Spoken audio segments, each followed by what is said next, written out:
Mahigit 9,000 insidente ng sunog ang naitala sa bansa mula Enero hanggang kahapon, May 4. 37% ang mas mataas sa mga sunog na naitala sa parehong panahon noong 2023. Hindi pa kasama riyan ang sunog sa Ermita, Maynila kung saan isang senior citizen ang nasawi. Nakatutok si Jonathan Andal. Sunog ang bungad sa 5 de Mayo ng mga taga-Ermita, Maynila. Isang bahay ang natupok at nadamay ang katabing hotel. Yung pader! Yung pader! Bombahan niyo yung pader! Patay ang 85 taong gulang na ina ng may-ari ng nadamay na hotel. Sabi ng kanilang mga empleyado, kasama ng biktima noon sa bahay ang anak na lalaki. Galing siya sa CR, paglabas niya, umapoy na yung mismong sala. Tinry niya muna at first iligtas yung nanay niya. Paglabas niya, tsaka na siya nagpanik. Sigaw siya ng sigaw, aligaga siya, sobra as in. Yung nanay niya, sinisigaw niya talaga yung nanay niya. Malakas pa siya kung tutuusin, kaso siguro hindi na po siya makalabas noon that time.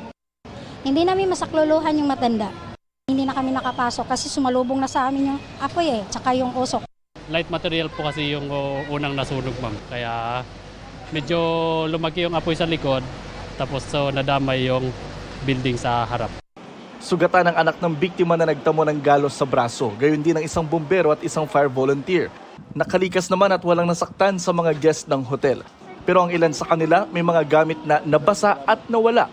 Yung relo ko lang ang nawala. Okay lang ba? At least, ano pa yun, buhay pa kami.